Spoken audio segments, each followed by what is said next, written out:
Hello बच्चों। तो next हमारा टॉपिक है कौन सा? ली चैटलियर्स प्रिंसिपल। कौन सा है?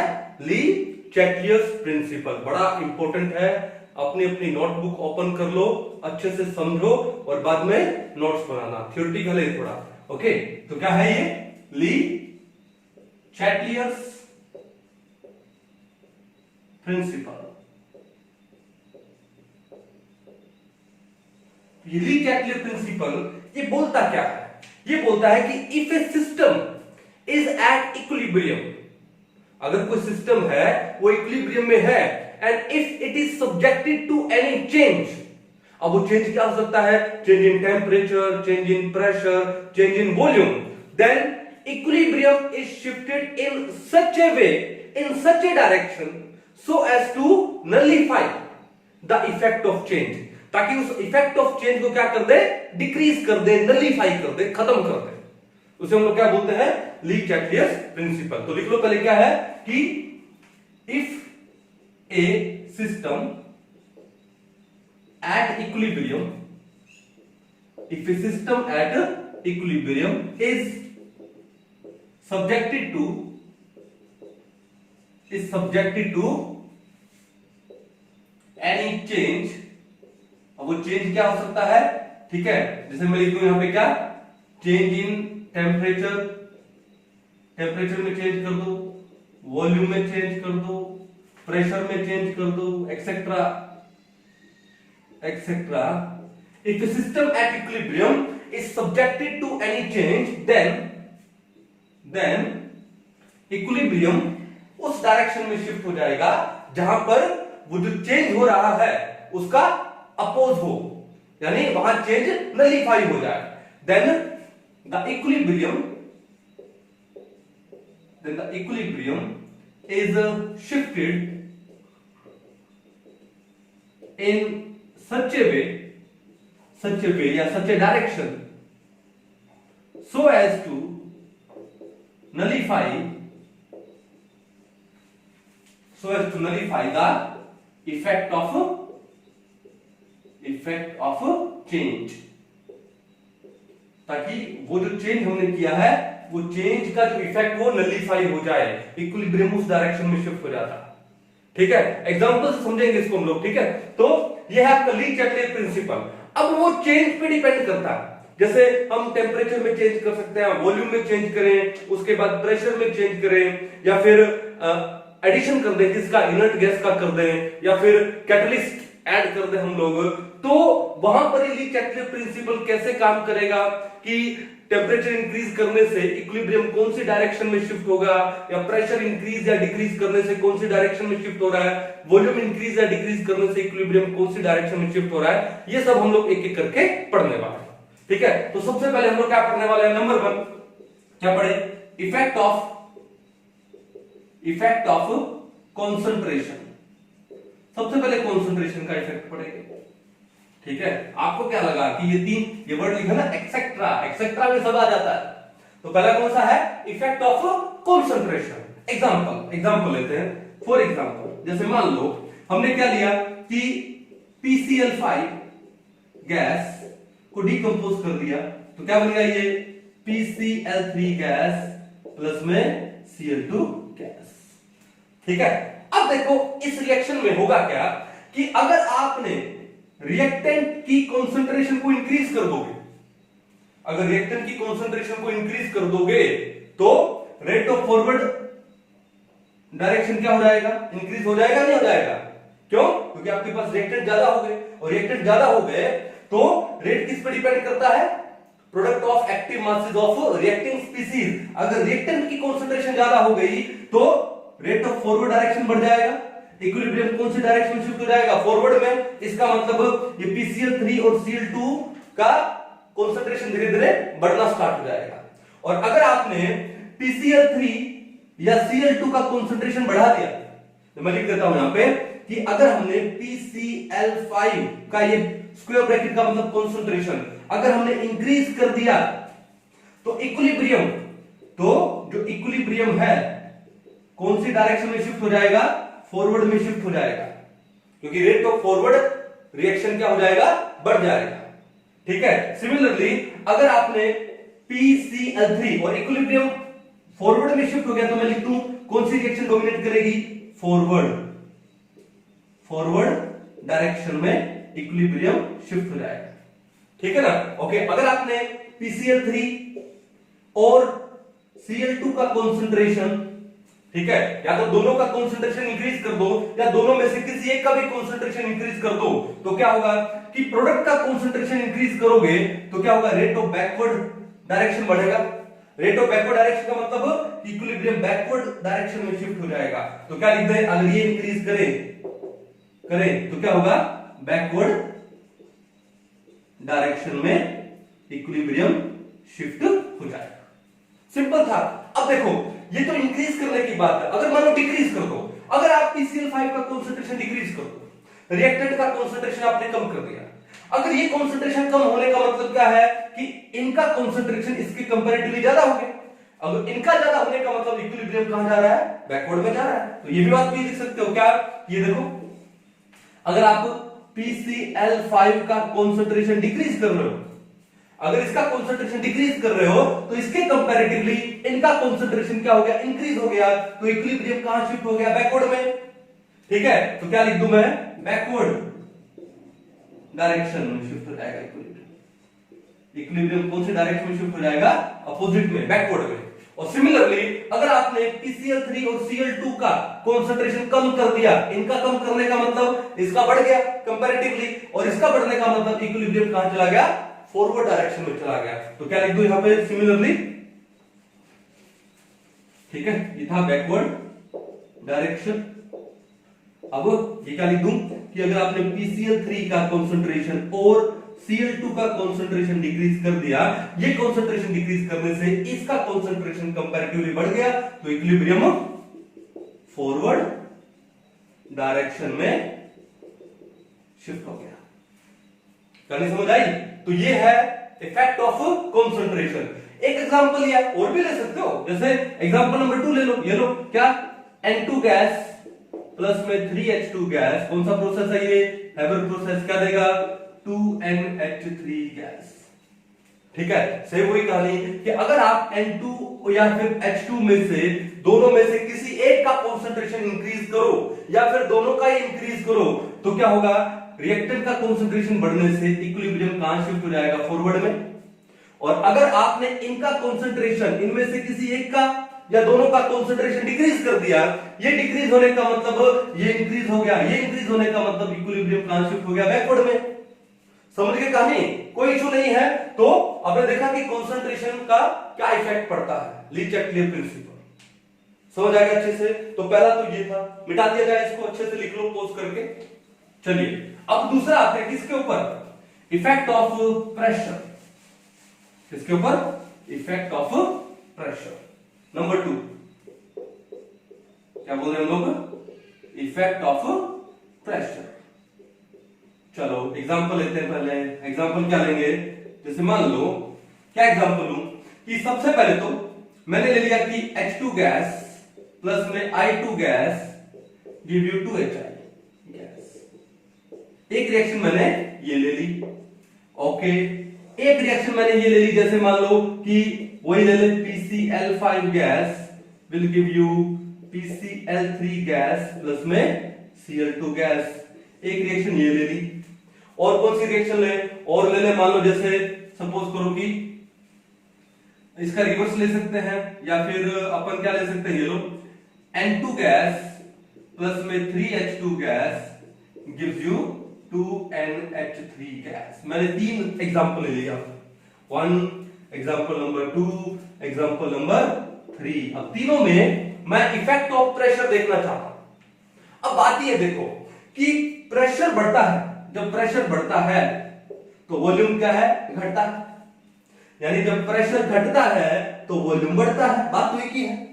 जब प्रेशर कम है तो वॉल्यूम ज्यादा है, जब आपने प्रेशर लगा दिया तो वॉल्यूम क्या हो गया, कम हो गया, ठीक है। और वॉल्यूम कम हो गया, वॉल्यूम किसके डायरेक्टली प्रोपोर्शनल है, नंबर ऑफ मोल्स के, ठीक है। इसका मतलब बात यह है कि अगर आप प्रेशर इंक्रीज करोगे तो वॉल्यूम घटेगा, यानी number of moles of gas घटेंगे। और अगर आपने प्रेशर डिक्रीज कर दिया तो वॉल्यूम बढ़ेगा, वॉल्यूम बढ़ने का मतलब number of moles of gas भी बढ़ेंगे।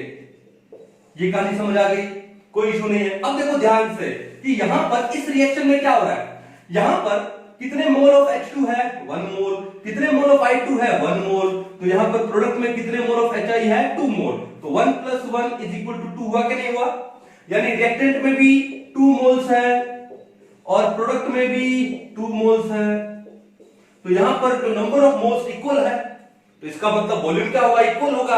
अब यहां पर अगर आपने प्रेशर इंक्रीज किया तो इक्विलिब्रियम उस डायरेक्शन में जाता है जहां पे वॉल्यूम डिक्रीज होता है, और वॉल्यूम डिक्रीज होने का मतलब क्या हुआ कि number of moles of gas decrease होते हैं, लेकिन यहां पर तो रिएक्टेंट और प्रोडक्ट में दोनों में number of moles of gas क्या इक्वल है, तो यहां पर प्रेशर का कोई इफेक्ट नहीं पड़ेगा, no effect of pressure on equilibrium. Means अगर आपने कोई ऐसी इक्विलिब्रियम रिएक्शन ली है जहां पर जो डेल्टा Ng है वो 0 हो जाए, मींस रिएक्टेंट्स के number of moles of gas और प्रोडक्ट के number of moles of gas अगर इक्वल हो जाए तो वहां पे प्रेशर का कोई इफेक्ट नहीं पड़ता इक्विलिब्रियम पे। समझ आ गई कहानी। अब आते हैं नंबर 2 टाइप में। यहां पे देखो रिएक्टेंट में कितने मोल ऑफ गैस है 1 मोल, और प्रोडक्ट में कितने मोल ऑफ गैस है 1 + 1 2 मोल्स ऑफ गैस है।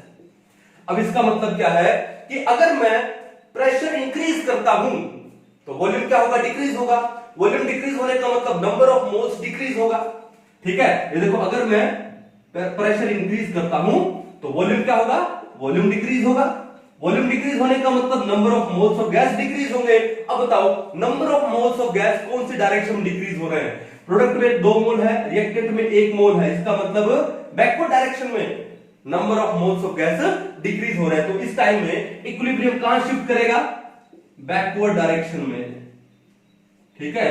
इक्विलिब्रियम कहां शिफ्ट करेगा, बैकवर्ड डायरेक्शन। क्यों, क्योंकि बैकवर्ड में 2 मोल से क्या बन रहा है, 1 मोल बन रहा है, number of moles of gas क्या हो रहे हैं, डिक्रीज हो रहे हैं। Number of moles of gas decrease होने का मतलब वॉल्यूम डिक्रीज हुआ, और ये वॉल्यूम कब डिक्रीज हो रहा है, जब प्रेशर इंक्रीज हो रहा है। काली समझ गए। अब इसका उल्टा कर दो कि अगर आपने प्रेशर डिक्रीज कर दिया, प्रेशर कम कर दिया, प्रेशर कम करने से वॉल्यूम क्या होता है, वॉल्यूम बढ़ जाता है, वॉल्यूम बढ़ने का मतलब number of moles of gas बढ़े।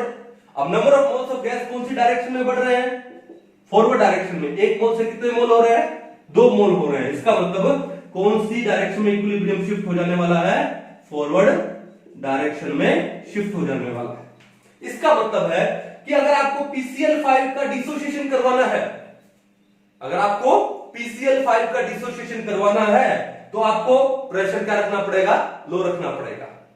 क्या रखना पड़ेगा, लो रखना पड़ेगा, ठीक है। डिसोसिएशन करेंगे तो लो प्रेशर, और अगर आपको इसका डिसोसिएशन रुकवाना है, डिसोसिएशन इसका रुकवाना है, ये जो डिसोसिएटेड है इसको वापस में PCl5 में ले जाना है, तो आपको प्रेशर क्या रखना पड़ेगा, हाई रखना पड़ेगा। तो क्या कर दूं यहां पे मैं, हाई प्रेशर।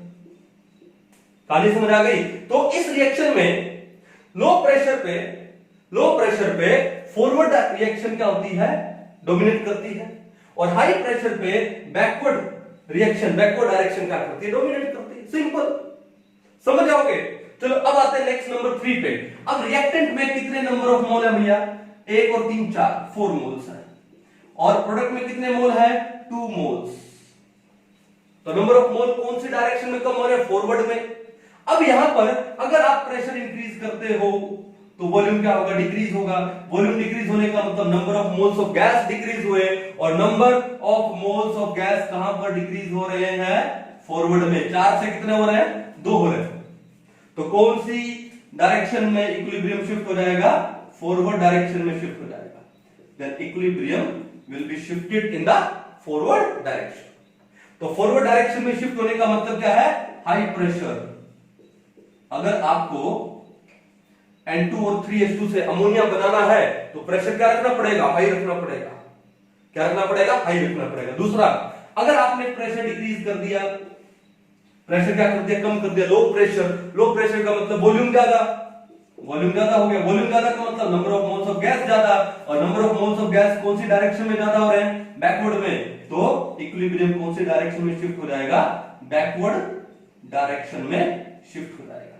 तो बैकवर्ड रिएक्शन फेवर कब करेगी, बैकवर्ड डायरेक्शन फेवर कब करेगी, लो प्रेशर पे। क्या करेगी, लो प्रेशर पे। तो तीनों टाइप बता दी मैंने, जहां पे प्रेशर का कोई इफेक्ट नहीं है, जहां पर लो प्रेशर से फॉरवर्ड डायरेक्शन में इक्विलिब्रियम शिफ्ट हो जाता है, और जहां पे हाई प्रेशर पे फॉरवर्ड डायरेक्शन में इक्विलिब्रियम शिफ्ट होता है। तो ये था क्या, effect of pressure on equilibrium. I hope बड़े अच्छे से समझ आया होगा आपको, है ना। ठीक है, तो इसको भी उतार लो, उसके बाद चलते हैं नेक्स्ट पे। पॉज कर लो और एक बार इसको उतार लो। चलिए अब आते हैं नंबर 3 पे। नंबर 3 क्या है, इफेक्ट ऑफ टेम्परेचर। क्या है नंबर 3, इफेक्ट ऑफ टेम्परेचर। बड़ा इंपॉर्टेंट है, ये भी पढ़ेंगे डिटेल में। नंबर 3 क्या बोला, इफेक्ट ऑफ टेम्परेचर। ठीक है, ओके। तो एग्जांपल लेके समझते हैं। चलो एग्जांपल ले लेते हैं। मान लो एक रिएक्शन है कोई, A gives you B plus में हीट, ठीक है, यानी A से B बनता है और हीट प्रोड्यूस होती है। अब हीट प्रोड्यूस हो रही है प्रोडक्ट साइड में, इसका मतलब क्या है, डेल्टा H क्या हुआ, नेगेटिव हुआ, यानी कौन सी रिएक्शन हुई, एक्सोथर्मिक। फॉरवर्ड रिएक्शन क्या हुई, एक्सोथर्मिक हुई। क्लियर है, ओके। एक तो ये ले लेते हैं, चलो इसको मैं यहां नहीं, इसको मैं यहां लिख लेता हूं कि यहां पर डेल्टा H क्या हुआ, नेगेटिव हुआ, बोले तो एक्सोथर्मिक। और एक और ले लेते हैं हम लोग, क्या कि A नहीं, दूसरा कुछ लेते हैं। मान लो कि X gives you Y, और X से Y बनता है, तो X है कुछ अमाउंट ऑफ हीट क्या करता है, एब्जॉर्ब करता है। X का रिएक्टेंट क्या करता है, हीट को एब्जॉर्ब करके क्या बनाता है, Y बनाता है। इसका मतलब यहां पे जो डेल्टा H है वो क्या हुआ, पॉजिटिव हुआ, क्योंकि रिएक्टेंट ने हीट को एब्जॉर्ब किया। Heat is absorb by the system, by the gas. ठीक है, तो डेल H क्या हुआ, पॉजिटिव हुआ, और पॉजिटिव होने का मतलब क्या हुआ, एंडोथर्मिक हुआ। क्या हुआ, एंडोथर्मिक। ठीक है, दोनों ही सिस्टम ले लेते हैं। अब बात यह है कि आप खुद देखो कि ली-चैटलेट प्रिंसिपल क्या बोलता है कि if a system is at equilibrium, दोनों के दोनों सिस्टम इक्विलिब्रियम में है, they are subjected to any change. अगर इनमें कुछ चेंज करें हम लोग, तो इक्विलिब्रियम उस डायरेक्शन में चला जाता है जहां पे वो चेंज को हम लोग कम कर दें, चेंज का अपोजिट हो जाए। यहां पे अब देखो, यहां पर नंबर 1, यहां पर अगर मैं क्या करूं कि ये रिएक्शन है, एक्सोथर्मिक रिएक्शन है, इस एक्सोथर्मिक रिएक्शन में अगर मैं टेम्परेचर इंक्रीज कर दूं, ठीक है, अगर मैं क्या कर दूं, टेम्परेचर इंक्रीज कर दूं। मैंने टेम्परेचर इंक्रीज किया तो देखो पहले नॉर्मल था तो क्या निकलेगा, हीट तो वैसे निकलने वाली है। और अगर मैंने टेम्परेचर इंक्रीज किया तो हीट और ज्यादा निकलेगी, तो भैया इफेक्ट तो नलिफाई नहीं हुआ। हम अगर ये टेम्परेचर इंक्रीज होता और यहां से हीट डिक्रीज होती तो मैं मानता कि इफेक्ट क्या है, नलिफाई हो रहा है। लेकिन मैं टेम्परेचर इंक्रीज कर रहा हूं और हीट और भी इंक्रीज हो रही है। ठीक है, तो ये तो ली-चैटलेट प्रिंसिपल हुआ ही नहीं, इफेक्ट तो नलिफाई हुआ ही नहीं। ठीक है, तो कहने का मतलब ये है कि अगर आपके पास एक एक्सोथर्मिक रिएक्शन है, अगर आप उस पर टेम्परेचर इंक्रीज करते हो तो इक्विलिब्रियम उस डायरेक्शन में शिफ्ट हो जाता है जहां पर हीट निकले नहीं, हीट क्या हो, एब्जॉर्ब हो। क्या हो, एब्जॉर्ब। अब एक चीज देखो, इस रिएक्शन को पहले आप फॉरवर्ड डायरेक्शन से देख रहे थे, अब मेरी नजरों से इसको बैकवर्ड डायरेक्शन से देखो, तो बैकवर्ड में मेरे लिए ये रिएक्टेंट हो गया, ये प्रोडक्ट हो गया। अब ये रिएक्टेंट हीट को एब्जॉर्ब कर रहा है, क्या कर रहा है, एब्जॉर्ब। तो कहने का मतलब है कि अगर एक एक्सोथर्मिक इक्विलिब्रियम रिएक्शन पे अगर हम टेम्परेचर इंक्रीज करें तो हीट और ज्यादा इंक्रीज होगी। ये तो होने वाला नहीं है, तो इक्विलिब्रियम कहां हो जाएगा, बैकवर्ड डायरेक्शन में शिफ्ट हो जाएगा, ताकि हीट इंक्रीज ना हो, हीट एब्जॉर्ब हो। तो अगर टेम्परेचर इंक्रीज करेंगे तो इक्विलिब्रियम कौन सी डायरेक्शन में शिफ्ट हो जाने वाला है, बैकवर्ड डायरेक्शन में, बैकवर्ड डायरेक्शन में। और अगर हम लोग यहां पर टेम्परेचर को डिक्रीज कर दें, अगर मैंने टेम्परेचर कम कर दिया तो भैया हीट तो निकलने वाली है ना, टेम्परेचर कम कर दिया तो भी हीट तो निकलेगी। तो अपोजिट हुआ कि नहीं हुआ, टेम्परेचर कम कर रहा हूं, हीट निकल रही है, तो क्या हुआ, अपोजिट। तो अपोजिट तो करना है। तो अगर मैं टेम्परेचर कम करता हूं तो हीट निकलेगी, और हीट कौन सी डायरेक्शन में निकल रही है, फॉरवर्ड डायरेक्शन में। तो इक्विलिब्रियम कौन सी डायरेक्शन में शिफ्ट होगा, फॉरवर्ड डायरेक्शन में। तो भैया बात ऐसा है, एक बात सबसे पहले दिमाग में फिट कर लो, अगर आपको डायरेक्शन नहीं दिया, अगर आपको किसी इक्विलिब्रियम रिएक्शन में डायरेक्शन नहीं दिया, then you have to consider the forward direction only. हमको फॉरवर्ड चलना है, बैकवर्ड नहीं चलना, वी शुड बी फॉरवर्ड। अगर आपको डायरेक्शन मेंशन नहीं किया है तो मैं लिख देता हूं कि नोट इंपॉर्टेंट है, if direction is not mention, if direction is not mentioned in equilibrium reaction, in equilibrium reaction, then we have to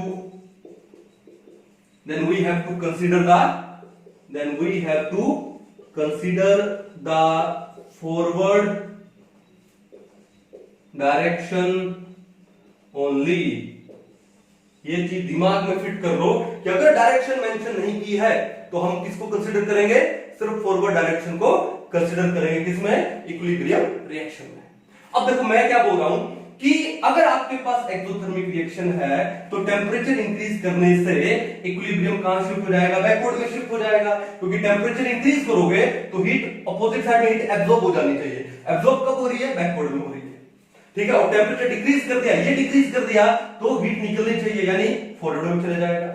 अब डायरेक्शन मेंशन नहीं कर रहा हूं तो समझ जाओ कौन सा डायरेक्शन है, फॉरवर्ड। तो मैं बोल दूं कि जो एक्सोथर्मिक रिएक्शंस है they are favoured by low temperature. अगर मैं एक लाइन बोलता हूं क्या कि एक्सोथर्मिक रिएक्शंस आर, मैं लाइन यहां लिख दूं, क्या लिखूं, नंबर वन ये लो, exothermic reactions are favored by low temperature। अब इस रिएक्शन में क्या, इस लाइन में मैंने कोई डायरेक्शन मेंशन किया नहीं, तो आप समझ जाओगे कौन सी है, फॉरवर्ड। तो फॉरवर्ड डायरेक्शन की बात हो रही है और एक्सोथर्मिक रिएक्शन की बात हो रही है, तो वो फेवर करेगी लो टेम्परेचर को। देख लो कि टेम्परेचर अगर लो करें तो फॉरवर्ड डायरेक्शन में इक्विलिब्रियम शिफ्ट होता है, किसमें, एक्सोथर्मिक रिएक्शन में। और टेम्परेचर हाई कर दें तो इक्विलिब्रियम बैकवर्ड में शिफ्ट हो जाता है। तो exothermic reactions are favoured by low temperature. कि एक्सोथर्मिक रिएक्शन में अगर आपको इक्विलिब्रियम को फॉरवर्ड डायरेक्शन में शिफ्ट करना है तो टेम्परेचर क्या करना पड़ेगा, लो करना पड़ेगा। क्या करना पड़ेगा, लो करना पड़ेगा। कहानी समझ जाओगे, कोई इशू नहीं है। अब देखो दूसरी रिएक्शन पे आ जाते हैं। अब इस दूसरी रिएक्शन में क्या था कि कोई गैस थी X और उसको हमने हीट दिया, उसने हीट एब्जॉर्ब की और प्रोडक्ट ना दिया Y, तो क्या हो गया, एंडोथर्मिक प्रोसेस हो गया। अब यहां पर नंबर 1, अब यहां पर अगर मैं टेम्परेचर को इंक्रीज करता हूं, अगर मैंने टेम्परेचर इंक्रीज किया तो भैया टेम्परेचर इंक्रीज करूंगा तो ये गैस और ज्यादा, ये हीट कहां से आई, टेम्परेचर इंक्रीज किया मैंने, तो ये गैस क्या काम करेगी, और ज्यादा हीट को एब्जॉर्ब करेगी। क्या करेगी, और ज्यादा एब्जॉर्ब करेगी। ज्यादा एब्जॉर्ब करके क्या बनाएगी, वाई बनाएगी। इसका मतलब इक्विलिब्रियम कौन सी डायरेक्शन में शिफ्ट हो गया, फॉरवर्ड डायरेक्शन में शिफ्ट हो गया। अगर मैं यहां पे टेम्परेचर इंक्रीज कर दूं तो इक्विलिब्रियम क्या करेगा, फॉरवर्ड में शिफ्ट होगा। क्यों कि टेम्परेचर इंक्रीज करने से ये गैस X है और ज्यादा हीट को एब्जॉर्ब करके क्या बनाएगी, Y बनाएगी। यहां पर हीट एब्जॉर्ब हुआ तो ये कौन सा प्रोसेस हो गया, एंडोथर्मिक हो गया। कि टेम्परेचर इंक्रीज किया, उसने हीट एब्जॉर्ब किया, अपोजिट हो गया। तो क्या हो गया, तो इक्विलिब्रियम कौन सी डायरेक्शन में शिफ्ट हो जाएगा, फॉरवर्ड डायरेक्शन डोमिनेट कर जाएगी। और अगर मैंने यहां पर टेम्परेचर को डिक्रीज कर दिया, मैंने क्या कर दिया, टेम्परेचर कम कर दिया। अरे भैया टेम्परेचर कम करूंगा तो हीट कम एब्जॉर्ब होगी, हीट क्या होगी, कम एब्जॉर्ब। अगर हीट कम एब्जॉर्ब होगी तो वाई प्रॉपर्ली बन नहीं पाएगा। ठीक है, टेम्परेचर कम किया तो हीट बढ़नी चाहिए, और हीट कहां बढ़ रही है, हीट बढ़ रही है अपोजिट डायरेक्शन में। देखो प्लस में हीट आ रहा है। मेरी नजर से एक बार इसको रिएक्टेंट मानो, इसको प्रोडक्ट मानो, तो क्या लग रहा है कि रिएक्टेंट है वाई, वो आपको गैस X दे रहा है, प्लस में हीट इवॉल्व कर रहा है। अगर मैं टेम्परेचर कम कर दूं, टेम्परेचर कम किया तो हीट बढ़नी चाहिए, और हीट कौन सी डायरेक्शन में बढ़ रही है, बैकवर्ड डायरेक्शन में हीट बढ़ रही है, प्लस में आ रहा है। तो टेम्परेचर डिक्रीज करने से एंडोथर्मिक रिएक्शन है वो कौन सी डायरेक्शन में शिफ्ट हो जाती है, बैकवर्ड डायरेक्शन में शिफ्ट हो जाती है, बैकवर्ड डायरेक्शन में शिफ्ट हो जाती है, सिंपल। और अगर मैं एक लाइन लिख दूं क्या कि एंडोथर्मिक रिएक्शंस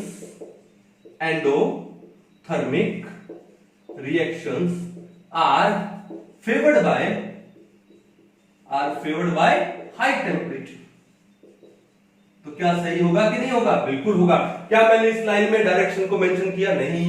और डायरेक्शन मेंशन नहीं किया तो कौन सा हुआ? फॉरवर्ड। और अगर इस एंडोथर्मिक रिएक्शन में फॉरवर्ड डायरेक्शन में जाना है, फॉरवर्ड में जाना है, तो टेम्परेचर को बढ़ाना है। ठीक है, तो टेम्परेचर बढ़ाने का मतलब हाई टेम्परेचर। तो endothermic reactions are favoured by high temperature, exothermic reactions are favoured by low temperature, endothermic reactions are favoured by high temperature. Simple and sweet. कहानी समझ आई? किसका? इफेक्ट ऑफ टेम्परेचर का, इफेक्ट ऑफ टेम्परेचर। अब एक बात बता दूं कि जो हैबर प्रोसेस है, जो हैबर प्रोसेस है कौन सा? N2 प्लस में 3H2 गिव यू 2NH3। क्या इसको मिटा दिया जाए एक बार? ये समझ आ गया? पोज करके एक बार इसको उतार लो। ठीक है, चलो मिटा दिया जाए एक बार इसको। हैबर प्रोसेस की बात हो जाए। ठीक है, अभी मैं आपको बता दूं कि जो हैबर प्रोसेस है क्या है? वो N2 गैस प्लस में 3H2 gas will give you 2NH3 gas. Okay, और ये जो हैबर प्रोसेस है, ये जो रिएक्शन है, it is an exothermic reaction plus में हीट। इस रिएक्शन में हीट इवॉल्व होती है, एग्जिट होती है। तो डेल्टा एच क्या हो गया? तो आपका जो डेल्टा एच है वो क्या हो गया? नेगेटिव हो गया। नेगेटिव होने का मतलब क्या हुआ? एक्सोथर्मिक। क्या है? एक्सोथर्मिक। अब मेरा ये है क्वेश्चन कि हैबर प्रोसेस में अगर आपको if you want a good amount of ammonia in Haber process, तो कौन सी कंडीशन है? तो पहली कंडीशन है, देखो मैं लिख देता हूं, to get a good amount of ammonia, to get a good amount of ammonia in Haber process. ठीक है, two conditions are, two conditions are, कौन कौन सी कंडीशन होनी चाहिए? नंबर 1, पहले तो बताओ यहां पर number of moles of gas कितने हैं? 1 और 3 4। यहां पर कितने हैं? 2। तो क्या होना चाहिए? अगर अमोनिया ज्यादा चाहिए तो 4 से 2 आएंगे, यानी नंबर ऑफ मोल कम हो रहे हैं। नंबर ऑफ मोल कम होने का मतलब वॉल्यूम कम हो रहा है, और वॉल्यूम कब कम होता है? जब प्रेशर इंक्रीज करते हैं। तो पहला क्या आएगा कि हाई प्रेशर, पहला कौन सा आएगा? High pressure. ठीक है, अब दूसरी कंडीशन कौन सी आएगी?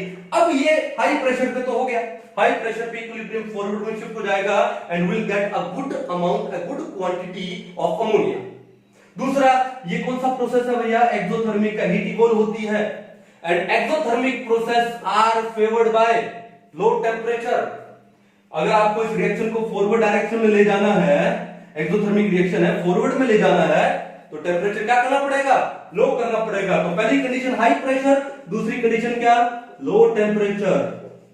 अब इसके ऊपर भी क्वेश्चन बन सकता है कि हैबर प्रोसेस में अमोनिया का अगर अच्छा क्वांटिटी चाहिए तो टू कंडीशन क्या है? Low temperature and high pressure.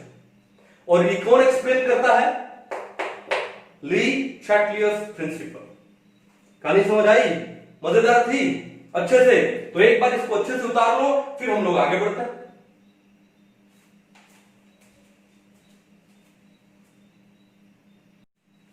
चले आगे, चलो आई होप अच्छे से आपको समझ आ गई होंगी effect of concentration, effect of pressure and effect of temperature. Next चलते हैं। नेक्स्ट क्या है? ये मेन तो इंपॉर्टेंट ये थे, लेकिन जो मैं नेक्स्ट करवाने जा रहा हूं नंबर 5 वाला इंपॉर्टेंट है, एग्जाम में एक बार क्वेश्चन भी आया हुआ है। नेक्स्ट नंबर 4 क्या आएगा? Effect of catalyst, effect of catalyst. ये कैटालिस्ट है, उसका इक्विलिब्रियम पे क्या इफेक्ट पड़ता है? कोई इफेक्ट नहीं पड़ता। ठीक है, नो इफेक्ट। क्या बोला? No effect. कि सर कैसे? यार कैटालिस्ट है वो इक्विलिब्रियम लेके नहीं आता। कैटालिस्ट है वो इक्विलिब्रियम अटेन करने के टाइम को कम कर देता है, रिड्यूस कर देता है। एक कैटालिस्ट वो इक्विलिब्रियम पे कोई इफेक्ट नहीं डालता, does not effect on equilibrium, it only reduces और you can say decreases the time to attain equilibrium. ठीक है, जैसे मान लो अगर हम लोग कोई ग्राफ बनाकर देखते हैं, ग्राफ में मजा आएगा। देखो कैसे कि ये देखो, इस साइड में मैं क्या ले लूं? रेट ले लूं, ठीक है, और अगर मैं हॉरिजॉन्टल साइड में मैं क्या ले लूं, टाइम ले लूं, क्या ले लूं, ठीक है। तो होगा क्या कि बिगिनिंग में हमारे पास सिर्फ क्या थे, रिएक्टेंट थे, प्रोडक्ट तो था ही नहीं, ठीक है। फिर धीरे धीरे क्या होगा, विद टाइम रिएक्टेंट का कंसंट्रेशन डिक्रीज होगा और प्रोडक्ट का कंसंट्रेशन इंक्रीज होगा, धीरे धीरे प्रोडक्ट बनना स्टार्ट हो जाएंगे। फिर एक टाइम ऐसा आएगा जहां पे रिएक्टेंट का कंसंट्रेशन डिक्रीज होना और प्रोडक्ट का कंसंट्रेशन इंक्रीज होना, उसका रेट है वो इक्वल हो जाएगा, ठीक है। यानी एक इक्विलिब्रियम स्टेट आ जाएगी हमारे पास, कैसे, तो वो ग्राफ आ जाएगा कुछ हमारे पास, क्या,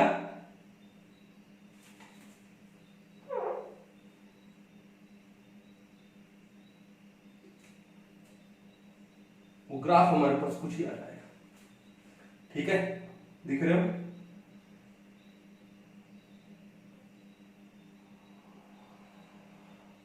ओके, तो भैया स्टार्टिंग में हमारे पास ये क्या थे, हमारे पास ये थे रिएक्टेंट्स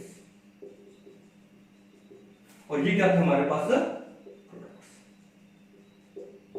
ये प्रोडक्ट थे, ठीक है। और ये जो लाइन मैंने दिखाई है वो किसकी है, इक्विलिब्रियम की, ये क्या है, इक्विलिब्रियम की है। अब बात ये है कि सर कैटलिस्ट का क्या इफेक्ट पड़ेगा। देखो कैटलिस्ट दो टाइप के होता है, एक होता है क्या, पॉजिटिव कैटलिस्ट, क्या होता है, पॉजिटिव कैटलिस्ट। पॉजिटिव कैटलिस्ट का मतलब जो क्या करते हैं, रेट ऑफ रिएक्शन को फास्ट कर देता है, इंक्रीज कर देता है, ठीक है। दूसरे कौन से होते हैं, दूसरे हमारे पास होते हैं क्या, नेगेटिव कैटलिस्ट, जो रेट ऑफ रिएक्शन को क्या कर देते हैं, स्लो कर देते हैं। तो अगर हमने पॉजिटिव कैटलिस्ट डाला है तो क्या काम करेगा, वो इक्विलिब्रियम अटेन करने का टाइम, अभी इक्विलिब्रियम अटेन करने का टाइम क्या था, मान लो ये T था, तो पॉजिटिव कैटलिस्ट डालेंगे वो क्या काम करेगा, वो ये काम करेगा,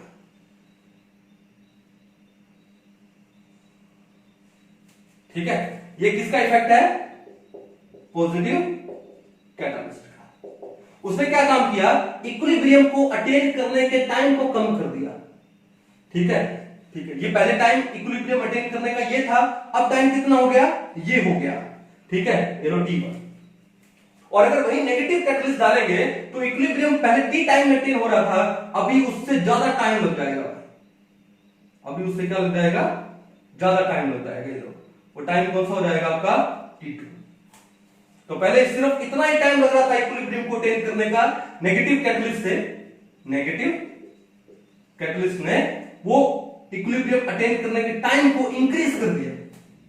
तो कैटलिस्ट का सिर्फ यही इफेक्ट है कि जो कैटलिस्ट है वो इक्विलिब्रियम अटेन करने के टाइम को इंक्रीज या डिक्रीज कर देता है, डिपेंड करता है कि आपका कैटलिस्ट कौन सा है। जैसे हमारे लाइफ में भी दो टाइप के कैटलिस्ट होते हैं, समझ रहे होंगे आप लोग मैं कैसे बात कर रहा हूं। हमारे लाइफ में भी दो टाइप के लोग होते हैं, एक जो हमको मोटिवेट करते हैं, एक जो हमको मोटिवेट करते हैं, पॉजिटिव कैटलिस्ट, ठीक है। यानी वो मोटिवेट होंगे अगर हम लोग तो हम अपना काम अच्छे से करेंगे, तो जो टाइम टू गेट सक्सेस वो कम हो जाता है, वो जल्दी मिल जाती है हमको। और एक होते हैं जो हमको हमेशा नेगेटिव डिप्रेस करते रहते हैं, ठीक है, हमारे मोस्ट ऑफ द रिलेटिव्स, ठीक है, तो हमें डिप्रेस करते रहते हैं। उससे क्या होगा कि भाई आदमी एक बार नहीं सुनेगा, दो बार नहीं सुनेगा, लेकिन कई बार होता है मन दिल पे ले लेता है, ठीक है। तो the time to get success को इंक्रीज कर देते हैं कि सक्सेस मिलने के टाइम को बढ़ा देंगे, बहुत लेट मिलेगी। तो इसलिए we should always be surrounded by positive catalyst only, stay away from the negative catalyst, ठीक है। अगर ये लाइफ में अपना लिया बस कामयाब हो गए। चलो, तो इफेक्ट ऑफ कैटलिस्ट, कैटलिस्ट का इक्विलिब्रियम पर कोई इफेक्ट नहीं है, इक्विलिब्रियम को अटेन करने के टाइम को ही सिर्फ रिड्यूस करता है, सही है ना। चलो, अब ये था नंबर 4, आई होप अच्छे से समझ आया होगा। अब आते हैं नंबर 5 पे। नंबर 5 क्या है, addition of inert gas. Important है भैया, बहुत इंपॉर्टेंट है, ठीक है। नंबर 5 क्या है, एडिशन ऑफ इनर्ट गैस। अगर एक इक्विलिब्रियम रिएक्शन है और उसमें आपने इनर्ट गैस डाल दी, इनर्ट गैस जैसे मान लो नोबल गैसेस हो गई, हीलियम हो गई, नियोन हो गई, आर्गोन हो गई, एक्सेट्रा, ये आपने डाल दी, तो इक्विलिब्रियम पे क्या फर्क पड़ेगा। अब यहां पर दो सिचुएशन की बात हो रही है। पहली सिचुएशन की बात कौन सी होगी, number 1 at constant volume, addition of inert gas at constant volume, ठीक है। दूसरी सिचुएशन की बात करेंगे क्या, at constant pressure, addition of inert gas at constant pressure करें तो क्या इफेक्ट पड़ेगा इक्विलिब्रियम पे, addition of inert gas at constant volume करें तो इक्विलिब्रियम पे क्या इफेक्ट पड़ेगा। अब देखो वॉल्यूम कांस्टेंट होने का मतलब क्या हुआ कि चलो हम एक क्या ले लेते हैं, कंटेनर ले लेते हैं और इस कंटेनर में हमने कुछ गैसेस ले ली,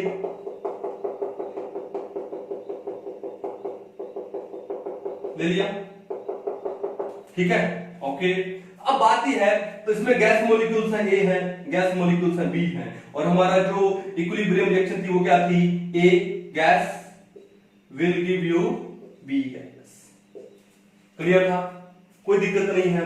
अब हमने इसमें ऐड कर दी क्या, इनर्ट गैस, जैसे मान लो मैंने हीलियम ऐड कर दी। अब हीलियम ऐड करने से इक्विलिब्रियम पर क्या फर्क पड़ेगा, तो भैया इसका आंसर है कि सर नो इफेक्ट। माइंड में आता है कि सर क्यों इफेक्ट क्यों नहीं पड़ेगा, सर इफेक्ट इसलिए नहीं पड़ेगा क्योंकि देखो यहां पर ये जो गैस ए है उसका खुद का पार्शियल प्रेशर है, गैसेस का कंसंट्रेशन हम लेते हैं in terms of their partial pressure, gas B का खुद का पार्शियल प्रेशर है। अब यहां पर अगर हमने हीलियम ऐड कर दी, अगर हमने यहां पे हीलियम ऐड कर दी तो भैया इन गैसेस ए और बी के इंडिविजुअल पार्शियल प्रेशर पे तो कोई फर्क नहीं पड़ने वाला। भाई इंडिविजुअल पार्शियल प्रेशर पे कोई फर्क नहीं पड़ने वाला। तो अगर इन गैसेस के पार्शियल प्रेशर पे फर्क नहीं पड़ेगा तो आप क्या इनर्ट गैस डालो, क्या फर्क पड़ता है, क्योंकि वॉल्यूम तो आपका कांस्टेंट है ना, वॉल्यूम क्या है, कांस्टेंट है, और इन गैसेस के पार्शियल प्रेशर पर कोई फर्क नहीं पड़ने वाला, चाहे आप इनर्ट गैस डालो या ना डालो, वो अपनी मस्ती में भैया। तो क्या आएगा, no effect, because volume is constant. Clear है।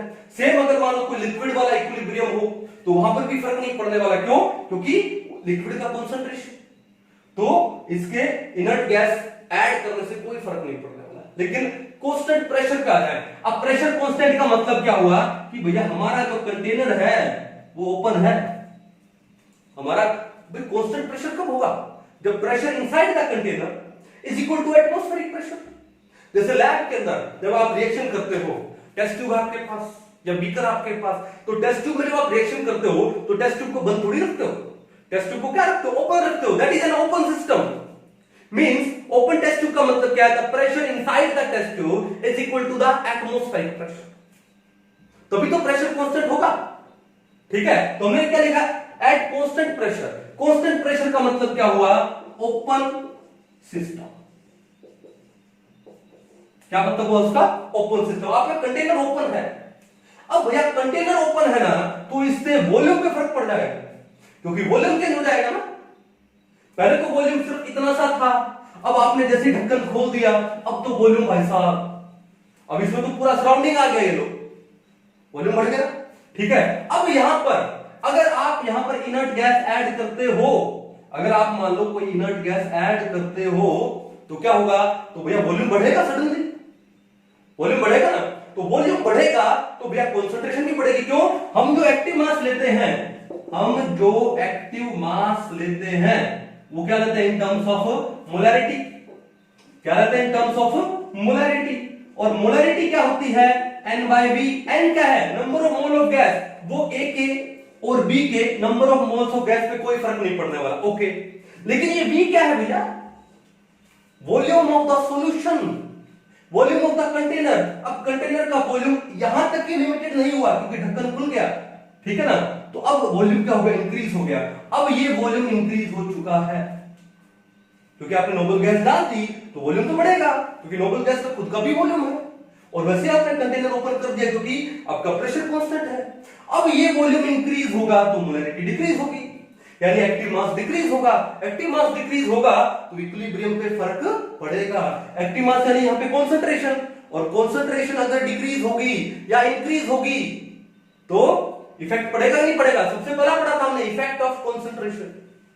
तो इसका मतलब कि जब हम लोग इनर्ट गैस ऐड करते हैं एट कांस्टेंट वॉल्यूम तो इक्विलिब्रियम पे कोई इफेक्ट नहीं पड़ता, क्योंकि वॉल्यूम कांस्टेंट है। और गैसेस है they have their individual partial pressure, और उनके पार्शियल प्रेशर पे किसी इनर्ट गैस के पार्शियल प्रेशर का कोई फर्क नहीं पड़ता। So there will be no effect on the equilibrium. But when inert gas is added at constant pressure means open container means volume increases, and if the volume increases then molarity increases means concentration increases or decreases। तो concentration increase या decrease हो जाए तो concentration का तो effect पड़ता है ना इक्विलिब्रियम पे, पहले ही पढ़ा था हम लोगों ने। तो ये कहानी आएगी, कर पाओगे? कोई इश्यू नहीं है। तो ये था आपका कौन सा लीक चैटलियर प्रिंसिपल। अब बात यह है कि जो लीक चैटलियर प्रिंसिपल है ये केमिकल इक्विलिब्रियम पे तो अप्लाई होता ही होता है, बट ये फिजिकल इक्विलिब्रियम पे भी अप्लाई होता है। Le Chatelier principle is applicable in both physical equilibrium as well as chemical equilibrium. तो केमिकल वाला तो समझ लिया आप लोगों ने, केमिकल रिएक्शंस वाला देख लिया। फिजिकल पे कैसे इफेक्ट पड़ता है वो हम लोग समझते हैं। तब तक एक बार इसको पॉज करके उतार लो, ठीक है? चलो फिजिकल वाला समझ लेते हैं।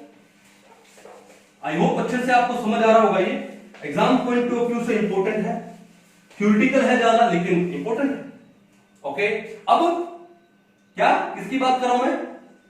फिजिकल इक्विलिब्रियम की बात कर रहा हूं, फिजिकल इक्विलिब्रियम। अब फिजिकल इक्विलिब्रियम का मतलब क्या है कि जहां पर फिजिकल स्टेट चेंज हो जाए, जहां पर फिजिकल स्टेट चेंज हो जाए। अब इसमें कई सारे एग्जांपल लेते हैं। नंबर 1 ले लेते हैं क्या, जैसे मान लो क्या सॉलिड टू लिक्विड, क्या ले लेते हैं? सॉलिड टू लिक्विड यानी मेल्टिंग ऑफ आइस। नंबर 1 हमने क्या ले लिया? Melting of ice. मतलब क्या कर रहा हूं मैं?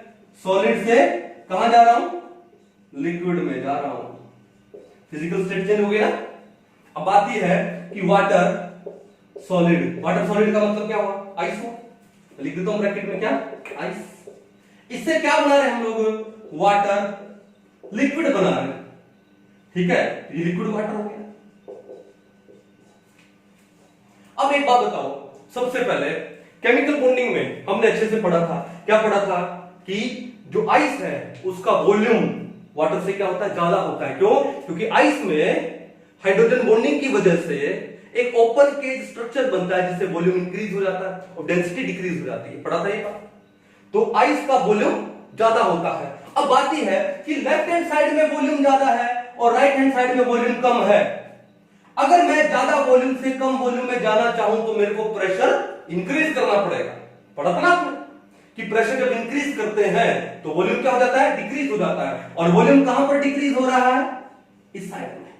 तो पहली कंडीशन क्या हो गई यहां पर कि अगर आपको आइस को वाटर में कन्वर्ट करना है तो आपको क्या करना पड़ेगा? प्रेशर हाई करना पड़ेगा। पहली कंडीशन क्या होगी? प्रेशर हाई करना पड़ेगा। क्यों? क्योंकि आइस का वॉल्यूम ज्यादा है, वाटर का वॉल्यूम कम है।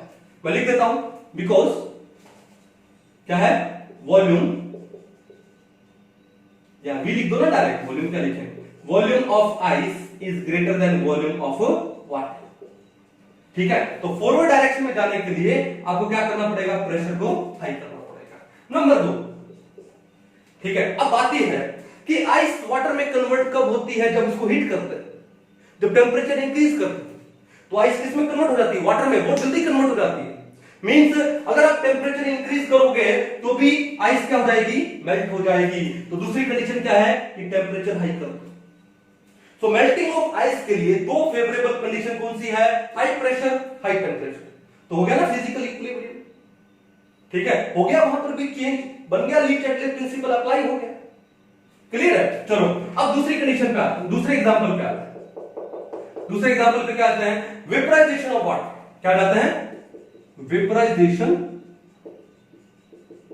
ऑफ वाटर, ठीक है? मतलब ये है भैया H2O लिक्विड से हम लोग क्या बना रहे हैं? H2O गैस बना रहे हैं। H2O लिक्विड से H2O गैस बना रहे हैं। क्लियर है? अब बात यह है कि लिक्विड से गैस कब बनाते हैं वाटर? जब उसको हीट करते हैं, गर्म करते हैं। जब उसका बॉइलिंग पॉइंट आता है वाटर का 100 डिग्री सेल्सियस तो उसके वेपर बनना स्टार्ट हो जाता है। यही तो ना? इसका मतलब अगर आपको लिक्विड वाटर को गैसियस वाटर में या वाटर वेपर्स में कन्वर्ट करना है तो क्या करना पड़ेगा, टेम्परेचर इंक्रीज करना पड़ेगा। तो पहली जो कंडीशन है वो क्या है, टेम्परेचर इंक्रीज करना पड़ेगा। ठीक है, दूसरी कंडीशन क्या है भैया, दूसरी कंडीशन है, मेरे को ये बताओ कि लिक्विड वाटर का वॉल्यूम ज्यादा होगा या वाटर वेपर्स का वॉल्यूम ज्यादा होगा। ऑब्वियसली गैस है, गैस का ज्यादा वॉल्यूम होगा। ठीक है, यानी कम वॉल्यूम से ज्यादा वॉल्यूम में जा रहे हो, कम से ज्यादा। ठीक है, अब जब कम से ज्यादा वॉल्यूम में जा रहे हो, यानी वॉल्यूम इंक्रीज कर रहे हो, तो प्रेशर क्या करना पड़ेगा, डिक्रीज करना पड़ेगा। तो यहां पर प्रेशर को आपको डिक्रीज करना पड़ेगा।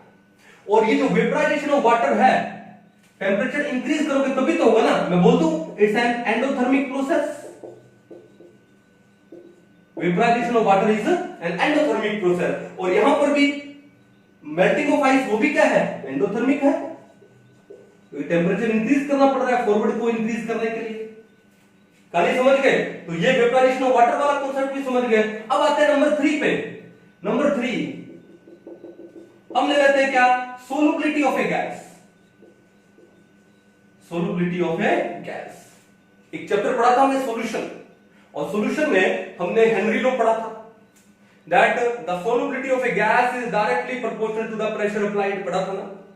ठीक है, अब देखो मान लो कि हमारे पास एक कंटेनर है और उस कंटेनर में मान लो लिक्विड है।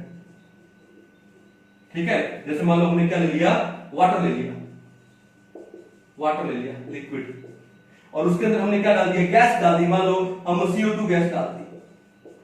ठीक है, तो क्या बन गया हमारा, एक एक्वस सॉल्यूशन बन गया। क्या बन गया हमारा, एक एक्वस सॉल्यूशन बन गया। ठीक है, अब ये एक्वस सॉल्यूशन है, वो तो लिक्विड फॉर्म में है ना। एक्वस सॉल्यूशन वो कौन सी फॉर्म में, लिक्विड फॉर्म में है। अब बात ये है कि अगर मेरे को ये एक्वस सॉल्यूशन बनाना है, अब यहां देखो ये वाटर भी लिक्विड, ये एक्वस सॉल्यूशन भी लिक्विड, तो ठीक है, लेकिन ये CO2 क्या है, गैस है। तो वॉल्यूम ज्यादा कहां पर हुआ, लेफ्ट में हुआ या राइट में हुआ, लेफ्ट में वॉल्यूम ज्यादा हुआ है, बिकॉज लेफ्ट में आपके पास गैस है। तो अगर आपको इस रिएक्शन को फॉरवर्ड में शिफ्ट करना है, तो वॉल्यूम क्या करना पड़ेगा, डिक्रीज करना पड़ेगा, क्योंकि लेफ्ट में वॉल्यूम ज्यादा है, बिकॉज लेफ्ट में गैस है। तो वॉल्यूम डिक्रीज करते हैं जब प्रेशर इंक्रीज करते हैं। तो पहली कंडीशन तो ये क्या हो गई कि प्रेशर लगाना पड़ेगा, और ये तो हम जानते हैं, Henry law. If we want to increase the solubility of a gas in a liquid solvent, then pressure क्या करना पड़ता है, इंक्रीज करना पड़ता है। तो यहां पे ये प्रेशर इंक्रीज करने से इस गैस का सोलबिलिटी, ये लो गैस ये ली, और ये हमने ले लिया पिस्टन, तो यहां पे प्रेशर क्या करना पड़ेगा, लगाना पड़ेगा, तभी ये जो गैस है इस लिक्विड में क्या हो जाएगी, सोलुबल हो जाएगी। क्लियर है, तो इसका मतलब है कि ली चैटले प्रिंसिपल का फिजिकल इक्विलिब्रियम में भी क्या है, सिग्निफिकेंस है, इफेक्ट है। कर पाओगे अच्छे से, कोई इशू नहीं है। तो ये था आपका क्या, ली चैटलियस प्रिंसिपल। एक बार इसको अच्छे से उतार लो, फिर हम लोग आगे बढ़ते हैं।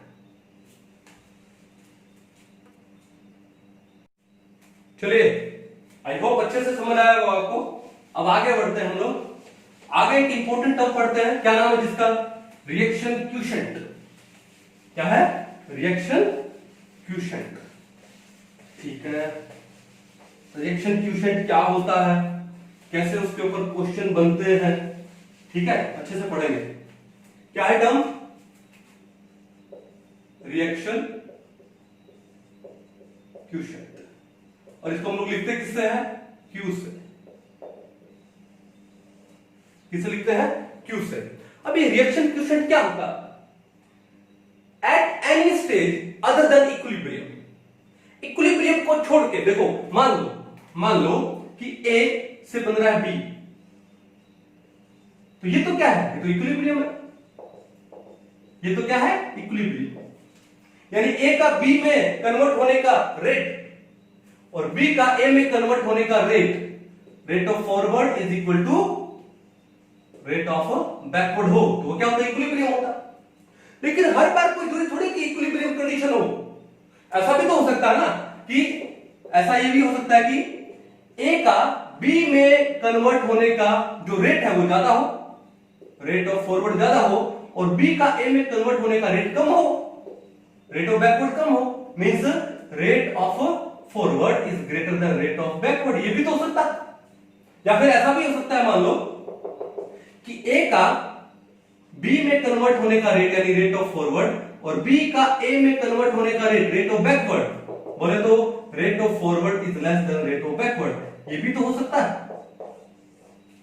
तो ये स्टेट इक्विलिब्रियम तो नहीं हुई, ये दोनों कंडीशन क्या आई, at any stage other than equilibrium. तो क्या लिखूं मैं, at any stage other than equilibrium the ratio of concentration of product to the concentration of reactants, products to the concentration of reactants is known as reaction quotient। ठीक है, इनमें जो Q है वो किसके इक्वल हो जाएगा, कॉन्सेंट्रेशन ऑफ प्रोडक्ट, और प्रोडक्ट का कॉन्सेंट्रेशन कितना है यहां पे बी अपॉन कॉन्सेंट्रेशन ऑफ रिएक्टेंट। तो पहले तो मैं लिख दूं Q is equal to concentration of products upon concentration of reactants. ठीक है, ओके। अब बात यह है कि अगर ये दोनों कॉन्सेंट्रेशन इक्वल हो जाए, if concentration of reactants is equal to concentration of products, अगर ये इक्वल हो जाए देन तो ये Q है इज इक्वल टू क्या हो जाएगा, K हो जाएगा, इक्विलिब्रियम कांस्टेंट के इक्वल हो जाएगा। किसके इक्वल हो जाएगा, इक्विलिब्रियम कांस्टेंट के। कहानी समझ आ गई, रिएक्शन क्वोशिएंट पता लग गया। At any stage other than equilibrium the ratio of concentration of product to the concentration of reactants is known as reaction quotient. ठीक है, अगर concentration of reactant and product same हो जाए तो Q है रिएक्शन क्वोशिएंट है, किसके equal हो जाएगा, इक्विलिब्रियम कांस्टेंट के इक्वल हो जाएगा। ठीक है, अब देखो यहां पर कुछ कंडीशन अप्लाई होती है। Number 1, if Q is less than K, अगर Q लेस देन K है, K क्या होता है, देखो K क्या होता है, K होता है concentration of product upon concentration of reactant. जब ये इक्वल हो जाए तो इक्वल हो जाएगा तो कैंसिल हो जाएगा, K इज इक्वल टू 1 हो जाएगा। लेकिन ये बोलता है अगर Q K से लेस हो, ये K से और K किसके इक्वल है, 1 के इक्वल है। Q K से लेस देन हो, it means Q is less then 1, और लेस देन 1 होने का मतलब क्या है कि कंसंट्रेशन ऑफ प्रोडक्ट है वो कम है then concentration of reactant. Q less than K means concentration of products is less than concentration of reactants। कहानी समझ आ गई, Q less than K, और K का होता है जब दोनों concentration इक्वल हो यानी 1, यानी Q less than 1। less than 1 कब होगा, जब प्रोडक्ट का concentration कम होगा, न्यूमरेटर कम होगा और रिएक्टेंट का concentration ज्यादा होगा। लिख दिया, Q is less than K when concentration of product is less than concentration of reactant। अब देखो रिएक्टेंट का concentration ज्यादा है तो according to Le Chatelier principle, equilibrium में अगर रिएक्टेंट का कंसंट्रेशन ज्यादा है, रिएक्टेंट्स का कंसंट्रेशन ज्यादा है तो ली चैटलियर प्रिंसिपल क्या बोलता है, इसका कंसंट्रेशन ज्यादा है ना, तो ली चैटलियर प्रिंसिपल क्या बोलता है कि इक्विलिब्रियम कौन सी डायरेक्शन में शिफ्ट हो जाएगा, फॉरवर्ड में। कौन से में, फॉरवर्ड में। तो if Q is less than K then forward direction या फॉरवर्ड रिएक्शन डोमिनेट्स। क्यों, क्योंकि रिएक्टेंट का कंसंट्रेशन क्या हो जाएगा, ज्यादा हो जाएगा। क्यों, क्योंकि Q इज लेस देन क्या हो जाएगा, 1, और लेस देन 1 होने का मतलब प्रोडक्ट का कंसंट्रेशन कम देन कंसंट्रेशन रिएक्टेंट, यानी रिएक्टेंट का कंसंट्रेशन बढ़ गया। तो ली चैटलियर प्रिंसिपल क्या बोलता है कि अगर एक साइड का कंसंट्रेशन बढ़ जाता है तो इक्विलिब्रियम उसके अपोजिट डायरेक्शन में शिफ्ट कर जाता है। तो इक्विलिब्रियम कौन सी डायरेक्शन में शिफ्ट कर जाएगा, फॉरवर्ड में कर जाएगा। कहानी समझ आ गई। दूसरी कंडीशन देखो, if Q is greater then K, ठीक है, K क्या होता है, कंसंट्रेशन प्रोडक्ट अपॉन रिएक्टेंट। अगर ये इक्वल है तो K है यानी 1 है, K की वैल्यू 1 है, तो Q is greater then K, ये ग्रेटर देन 1 हो गया, और ग्रेटर देन 1 होने का मतलब प्रोडक्ट का कंसंट्रेशन ज्यादा है। It means concentration of products is greater than concentration of reactants. और अगर प्रोडक्ट का कॉन्सेंट्रेशन ज्यादा है, then according to Le Chatelier principle equilibrium कौन सी डायरेक्शन में शिफ्ट कर जाएगा? बैकवर्ड के डायरेक्शन में शिफ्ट कर जाएगा। तो क्या लिखोगे? देन बैकवर्ड रिएक्शन या बैकवर्ड डायरेक्शन डोमिनेट कर जाएगी। क्या कर जाएगी? डोमिनेट्स। कहानी समझ आ गई? कोई दिक्कत है? और थर्ड कंडीशन है कि अगर रिएक्टेंट और कॉन्सेंट्रेशन का रिएक्टेंट का और प्रोडक्ट का कॉन्सेंट्रेशन सेम है तो क्यू किसके इक्वल हो जाएगा? के इक्वल हो जाएगा। तो रिएक्शन क्वोशिएंट है वो आपका इक्विलिब्रियम कांस्टेंट के इक्वल हो जाएगा। Simple and sweet. तो ये क्या था आपका? ये रिएक्शन क्वोशिएंट था। ठीक है, समझ आया आपको अच्छे से? पॉज करो और इसको एक बार उतार दो, थोड़ा सा आगे बढ़ो। चलो, एक आपने रिएक्शन जरूर पढ़ा, रिएक्शन तो नहीं, इक्वेशन जरूर पढ़ा होगा। जब हम लोग नॉन्स इक्वेशन करते हैं तभी भी आती है। ठीक है, क्या पढ़ा होगा? Del G is equal to del G naught plus R T. क्या पढ़ा होगा? Del G is equal to del G naught plus R T natural log of Q. Natural log क्या लगाते हैं? Q, where Q is the reaction quotient. क्या होती है? At any stage other than equilibrium the ratio of concentration of product to the concentration of reactant is known as Q। Clear है? अब देखो ध्यान से, एट इक्विलिब्रियम, क्योंकि chapter equilibrium में भैया इक्विलिब्रियम कंडीशन लेंगे। एट इक्विलिब्रियम आपका Q किसके इक्वल हो जाएगा? के, इक्विलिब्रियम कांस्टेंट के। और इक्विलिब्रियम पे डेल्टा जी कितना होता है? 0 होता है। इक्विलिब्रियम पे जो गिब्स फ्री एनर्जी चेंज है वो कितना होता है? 0 होता है। तो अप्लाई कर दो, डेल जी की जगह क्या लगा दो? 0 is equal to delta G naught plus R T natural log of K. ठीक है, अब ये प्लस का R T natural log of K कहां ले जाओ? इधर ले जाओ। इधर ले जाएंगे तो क्या हो जाएगा? Del G naught is equal to negative minus R T natural log of K. ठीक है, कई बार इसके ऊपर भी डायरेक्ट क्वेश्चन आता है, शायद अभी 2-3 साल पहले डायरेक्ट क्वेश्चन आया था, which of the following is correct? Delta G naught is equal to minus R T natural log of K. कब होती है ये कंडीशन? इक्विलिब्रियम पे होती है। क्यों? इक्विलिब्रियम पे आपका डेल जी क्या होता है? 0 होता है, तभी तो क्या है ना। क्लियर है? अब देखो एक काम करते हैं, माइनस आर टी यहां मल्टीप्लाई का यहां पर ले आते हैं डिवाइड में। तो डिवाइड में लेंगे तो क्या हो जाएगा कि डेल्टा जी नॉट अपॉन में आर टी, ये किसका हो गया? माइनस का हो गया, इज इक्वल टू क्या हो गया? नेचुरल लॉग ऑफ के, इज इक्वल टू क्या हो गया? नेचुरल लॉग ऑफ के। अब ये काम करते हैं, ठीक है, ये लॉग है, इस लॉग को यहां ले आएंगे तो क्या हो जाएगा? एंटी लॉग हो जाएगा। क्या हो जाएगा? Anti log. तो भैया इसका मतलब आ गया आपके पास के इज इक्वल टू क्या आ जाएगा? Anti log. ठीक है, एंटी लॉग किसका ले रहे हैं हम लोग? Minus delta G not upon R T का। अगर लॉग बेस 10 होता तो जो minus delta G not upon R T 10 की पावर में चला जाता, लेकिन नेचुरल लॉग है, लॉग बेस e है, तो ये जो भी वैल्यू है उसका जब एंटी लॉग करोगे तो e की पावर में चला जाएगा। तो आपके पास जो k है, k इज इक्वल टू क्या आ जाएगा? e की power minus delta G not upon में आर टी। ठीक क्या जाएगा? e की पावर माइनस में डेल्टा जी नॉट अपॉन में आर टी। कहानी समझ आ गई? अब देखो यहां पर कि जो डेल्टा जी नॉट है, ये जो डेल्टा जी नॉट है ये हमको रिएक्शन की स्पॉन्टेनिटी बताता है। ठीक है, इट टेल्स अबाउट स्पॉन्टेनिटी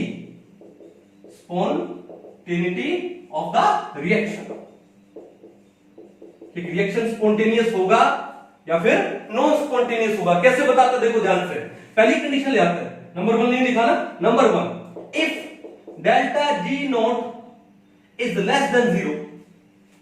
पहली कंडीशन क्या लेते हैं कि अगर delta G not less than 0 हो, लेस देन 0 मींस आपका जो डेल्टा जी नॉट हो वो क्या हो जाए? नेगेटिव हो जाए। मान लो अगर standard Gibbs free energy change delta G not less than 0 हो या फिर नेगेटिव हो। अब देखो अगर ये नेगेटिव है तो बाहर भी क्या है? नेगेटिव है। तो नेगेटिव नेगेटिव क्या हो जाएगा? पॉजिटिव। पॉजिटिव होने का मतलब क्या है कि देन ई की power minus delta G not upon में आर टी, ये पॉजिटिव हो जाएगा। पॉजिटिव होने का मतलब क्या हो जाएगा, ग्रेटर देन जीरो, ये तो होगा ना। देखो अगर डेल्टा जी नॉट नेगेटिव है, ये नेगेटिव है लेकिन बाहर साइन भी क्या नेगेटिव, तो नेगेटिव नेगेटिव क्या हो गया, पॉजिटिव हो गया, तो ये सारा वाली टर्म क्या हो गई, पॉजिटिव हो गई, यानी पॉजिटिव होने का मतलब क्या हो गई, ग्रेटर देन जीरो हो गई। अगर ये ग्रेटर देन जीरो हो गई, ये किसके इक्वल है, के, इट मींस के भी क्या हो गया, ग्रेटर देन जीरो हो गया। ठीक है, के भी क्या, अब एक चीज और है कि अगर ये जीरो हो गई तो ये वाली वैल्यू कितनी आएगी, ये वाली वैल्यू आएगी ग्रेटर देन वन, जीरो नहीं, ग्रेटर देन क्या आएगी, वन आएगी, और वन आएगी तो के भी किसके इक्वल हो गया, ग्रेटर देन किसके इक्वल हो गया, वन, के भी किसके ग्रेटर देन हो गया, वन, और के वन के ग्रेटर कब होता है, जब प्रोडक्ट प्रीडोमिनेट करते हैं, जब प्रोडक्ट्स क्या करते हैं, डोमिनेट करते हैं। इसका मतलब क्या हुआ कि जो रिएक्शन है इज स्पॉन्टेनियस, ठीक है, एंड प्रोडक्ट जो होते हैं वो क्या करेंगे, डोमिनेट करेंगे, और प्रोडक्ट डोमिनेट करने का मतलब क्या है कि रिएक्शन कौन सी डायरेक्शन में प्रोसीड करेगी, फॉरवर्ड डायरेक्शन में, फॉरवर्ड डायरेक्शन में रिएक्शन डोमिनेट करेगी, प्रोसीड करेगी। कहानी समझ गए। दूसरी कंडीशन ले आते हैं, इफ डेल्टा जी नोट है वो क्या हो जाए, ग्रेटर देन जीरो हो जाए, मींस डेल्टा जी नोट क्या हो गया, पॉजिटिव हो गया। अब तुम बताओ, डेल्टा जी नोट पॉजिटिव हो गया तो बाहर साइन किसका है, माइनस का, तो ये जो e की पावर माइनस में delta G naught upon R T, ये क्या हो जाएगा, नेगेटिव हो जाएगा, ये क्या हो जाएगा, नेगेटिव, यानी लेस देन क्या हो जाएगा, ये जीरो, ये लेस देन क्या हो जाएगा, zero, okay, less than zero, या फिर मैं लिख दूं लेस देन वन, ये भी लिख सकता हूं, ठीक है। अब अगर ये लेस देन वन हो गया, इसका मतलब क्या हो गया कि जो के है, के, अब के भी क्या हो गया, लेस देन वन हो गया, और के लेस देन वन होने का मतलब क्या है कि भैया जो प्रोडक्ट कम है और रिएक्टेंट का कंसंट्रेशन ज्यादा है, तो इक्विलिब्रियम कौन से डायरेक्शन में शिफ्ट हो गया, बैकवर्ड में, और बैकवर्ड में शिफ्ट होने का मतलब रिएक्शन क्या हुआ, नॉन स्पॉन्टेनियस। इसका मतलब क्या है, रिएक्शन इज नॉन स्पॉन्टेनियस, ठीक है। Equilibrium will shift in the backward direction, backward direction क्या करती है, डोमिनेट करती है, शिफ्टिंग की बात ही नहीं करते, ठीक है, ओके। तो क्या है, बैकवर्ड रिएक्शन है वो डोमिनेट करती है, बैकवर्ड रिएक्शन या डायरेक्शन लिख दूं, वो क्या करती है, डोमिनेट करती है, ठीक है। यानी आपके जो प्रोडक्ट है वो डोमिनेट नहीं कर रहा है, ठीक है, कौन डोमिनेट कर रहा है, रिएक्टेंट डोमिनेट कर रहा है, और only a small quantity of product is formed, means only A small quantity of product is formed. इसका मतलब ये जो डेल्टा जी नोट है वो आपको एक रिएक्शन का स्पॉन्टेनिटी बताता है। अगर फॉरवर्ड डायरेक्शन आती है तो इसका मतलब स्पॉन्टेनियस है, और अगर बैकवर्ड आती है इसका मतलब नॉन स्पॉन्टेनियस है। कर पाओगे अच्छे से? तो इसके ऊपर एग्जाम में क्वेश्चन आते हैं और आपका ये क्वेश्चन गलत नहीं होना चाहिए। एक बार इसको अच्छे से उतार लो, इसके बाद हम लोग कुछ वेपर डेंसिटी के बारे में पढ़ते हैं।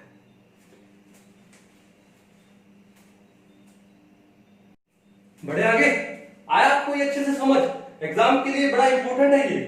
चलो अब आगे हम लोग एक छोटा सा इंपॉर्टेंट पॉइंट है वो भी डिस्कस कर लेते हैं। जेईई मेंस में अभी 1-2 साल पहले क्वेश्चन आया था इसके ऊपर, तो लगा कि क्या पता नीट में भी रिपीट हो जाए। ठीक है, चलो डिग्री ऑफ डिसोसिएशन निकाल रहे हैं, कहां से? वेपर डेंसिटी से। क्या निकाल रहे हैं अभी हम लोग? कैलकुलेशन ऑफ क्या? Degree of dissociation, degree of dissociation क्या लिखते हैं इसको हम लोग? अल्फा। ठीक है, फ्रॉम वेपर डेंसिटी, यानी आप वेपर डेंसिटी से भी डिग्री ऑफ डिसोसिएशन क्या कर सकते हो? कैलकुलेट कर सकते हो। ठीक है, करके देखेंगे कैसे। ठीक है, तो यह बात ही है कि मान लो एक डिसोसिएशन रिएक्शन ले लेते हैं हम लोग जो कि इक्विलिब्रियम में है। फॉर एग्जांपल PCl5 डिसोसिएट होके डिकम्पोज होके क्या देगा? PCl3 प्लस में Cl2। ये तो देगा। तो इस रिएक्शन के लिए जो अल्फा आएगा, अल्फा डिग्री ऑफ डिसोसिएशन, उसको हम लोग क्या लिख सकते हैं, क्या लिख सकते हैं, dt माइनस में do अपॉन में du, या फिर शॉर्ट में क्या लिख सकता हूं, capital D minus small d upon small d। कि सर अब ये कैपिटल D क्या है, ये स्मॉल d क्या है, या फिर ये dt क्या है, do क्या है, वेयर लिख देता हूं, देखो वेयर dt क्या है, थ्योरेटिकल, थ्योरेटिकल, या फिर हम इसको बोलते हैं प्रिंसिपल, प्रिंसिपल मेन, ठीक है, वेपर डेंसिटी। और ये जो डीओ है, ओ का मतलब क्या होता है, ऑब्जर्व, ओ का मतलब क्या है, ऑब्जर्व। या तो मैं इसको ऑब्जर्व बोलूं, या फिर मैं इसको क्या बोलूं, एक्सपेरिमेंटल, ऑब्जर्व या फिर एक्सपेरिमेंटल या फिर प्रैक्टिकल वेपर डेंसिटी। और अल्फा आप जानते हो, अल्फा क्या होता है, क्या होता है भाई, डिग्री ऑफ डिसोसिएशन होता है, ठीक है। तो अल्फा वेपर डेंसिटी से भी निकाल सकते हैं, कैसे निकालेंगे, dt माइनस में do अपॉन में do। अब dt को लिख दो कैपिटल D, do ऑब्जर्व को लिख दो क्या, स्मॉल d, स्मॉल d। अब बात यह है कि जो डेंसिटी है, जो डेंसिटी है वो किसके इक्वल होती है, मास बाय में वॉल्यूम। अब किसी बॉडी का mass is a constant quantity, तो मास कांस्टेंट होता है, तो मैं बोल दूं कि जो डेंसिटी है it is inversely proportional to volume. Density किसके इनवर्सली प्रोपोर्शनल होगी, वॉल्यूम के इनवर्सली प्रोपोर्शनल होगी। क्लियर है। तो भैया बात ऐसा है कि अगर मैं निकालूं क्या कि dt बाय में du, dt बाय में du, तो dt बाय du किसके इक्वल आ जाएगा, वो आ जाएगा क्या, vo बाय में vt। क्यों, क्योंकि डेंसिटी है वॉल्यूम के इनवर्सली प्रोपोर्शनल है, तो dt है वो क्या आ जाएगा, मान लो ये आ जाएगा मास बाय वॉल्यूम, क्या आ जाएगा v नॉट vt, और du क्या आ जाएगा, मास बाय वॉल्यूम कितना आ जाएगा, v नॉट। मास से मास कैंसिल आउट हो गया, ये v नॉट ऊपर मल्टीप्लाई में चला जाएगा, तो अल्टीमेटली आपके पास ये क्या आ गया, v नॉट बाय में vt। क्या गया, v नॉट बाय vt। अब ये जो v नॉट बाय vt है ये हम लोग निकाल लेते हैं, और निकालने के बाद यहां पर पुट कर देंगे इसमें, ठीक है। अब देखो v नॉट अपॉन में vt, v नॉट क्या है, ऑब्जर्व्ड वॉल्यूम, vt क्या है, थ्योरेटिकल वॉल्यूम। अब थ्योरेटिकल में देखो हमने ये रिएक्शन लिया था कि जब इनिशियल मोल्स, हमने इनिशियल मोल्स कितने लिए, 1 लिए, 1। तो इनिशियल में PCl5 था, PCl3 और Cl2 क्या था, 0, उनके नंबर ऑफ मोल्स 0 थे। अब उसके बाद मोल्स एट इक्विलिब्रियम, अब इक्विलिब्रियम पे ये डिसोसिएट हो गया PCl5, ये अल्फा PCl3, अल्फा Cl2, तो ये क्या बचा, 1 माइनस अल्फा। तो टोटल नंबर ऑफ मोल्स कितने हो गए, total number of moles at equilibrium क्या आएगा, 1 minus alpha plus alpha plus alpha, minus alpha से प्लस अल्फा कैंसिल आउट हो गया, क्या बचा, 1 प्लस अल्फा। तो टोटल नंबर ऑफ मोल कितने आ गए, 1 प्लस अल्फा। तो यहां पर ये क्या है, VO ऑब्जर्व्ड वॉल्यूम, तो ऑब्जर्व्ड नंबर ऑफ मोल कितने हैं भैया, 1 minus alpha, 1 plus alpha, sorry, observed number of mole कितने हैं, 1 प्लस अल्फा। और थ्योरेटिकल वॉल्यूम कितने, थ्योरेटिकल नंबर ऑफ मोल कितने हैं, 1, और 1 मोल गैस का वॉल्यूम कितना होता है, 22.4 लीटर अगर एसटीपी ले तो ये 1 का जो वॉल्यूम होगा, 1 मोल का वॉल्यूम कितना होगा, 22.4 लीटर। तो 1 प्लस अल्फा मोल का वॉल्यूम कितना होगा कि 1 प्लस अल्फा इंटू 22.4 लीटर, इससे ये कैंसिल आउट हो गया, ठीक है। क्या बचा, v naught by vt is equal to 1 plus में अल्फा, क्या बचा, is equal to 1 plus alpha.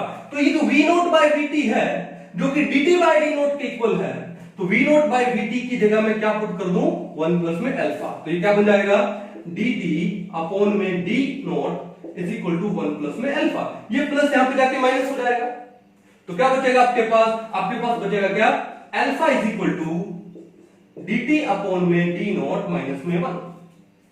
अब एलसीएम क्या आ गया, d नॉट, तो आपके पास क्या बचा, alpha is equal to dt minus में d नॉट अपॉन में d नॉट। यही है क्या, तो इसका मतलब ये है कि जो वेपर डेंसिटी है उससे भी हम लोग डिग्री ऑफ डिसोसिएशन कैलकुलेट कर सकते हैं, ठीक है। या फिर इसको क्या लिख दो alpha is equal to small D minus capital D minus small D upon में स्मॉल डी। अगर आपको यहां पर इनका वेपर डेंसिटी दिया हो ऑब्जर्व्ड एंड कौन सा थ्योरेटिकल, तो वहां से भी आप अल्फा कैलकुलेट कर सकते हो। अभी 1-2 साल पहले आई थिंक जेईई मेंस में डायरेक्ट फॉर्मूला बेस्ड कोई क्वेश्चन आया था इसके ऊपर, ठीक है, तो आप उसको देखिए किस टाइप का क्वेश्चन आया, क्या आया, सोल्व करने की कोशिश कीजिए। ये फॉर्मूला कैसे बना वो मैंने आपको समझा दिया है, ठीक है। तो नीट के अंदर भी क्या होते हैं, जेईई मेंस के क्वेश्चन रिपीट होते हैं, ठीक है, तो क्या पता नीट में भी क्वेश्चन आ जाए। ओके, तो ये था आपका केमिकल इक्विलिब्रियम वाला चैप्टर। हम लोगों ने क्या क्या डिस्कस किया, हमने law of mass action discuss किया और उसके बाद application of law of mass action discuss किया, जो कि न्यूमेरिकल पर्पस से बड़ा इंपॉर्टेंट है। फिर हमने केपी केसी और केसी के अंदर रिलेशन, उसके बाद इक्विलिब्रियम कांस्टेंट पे कौन कौन से फैक्टर इफेक्ट डालते हैं वो हमने डिस्कस किया। फिर हमने डिस्कस किया क्या ली चैटलियर्स प्रिंसिपल, और ली चैटलियर प्रिंसिपल पे टेम्परेचर का इफेक्ट, प्रेशर का इफेक्ट, वॉल्यूम का, कंसंट्रेशन का, कैटलिस्ट का, इनर्ट गैस का इफेक्ट, ये हम लोगों ने पढ़ा, ठीक है। और उसके बाद ये क्या है, calculation of degree of dissociation from vapour density, हम लोगों ने ये भी पढ़ा। तो ये था आपका क्या, केमिकल इक्विलिब्रियम। आई होप आपको ये अच्छे से समझ आया होगा। अब हमारा जो नेक्स्ट चैप्टर है वो कौन सा है, आयोनिक इक्विलिब्रियम। 1 से 2 क्वेश्चन आते हैं केमिकल इक्विलिब्रियम में, और 2 से 3 क्वेश्चन, मेजरली 2 ही क्वेश्चन आते हैं लगभग, किससे आते हैं, आयोनिक इक्विलिब्रियम से आते हैं। तो नेक्स्ट हम पढ़ते हैं कौन सा, आयोनिक इक्विलिब्रियम। तो मिलेंगे आयोनिक इक्विलिब्रियम में, तब तक मजे से पढ़ते रहो, बिंदास रहो, ओके।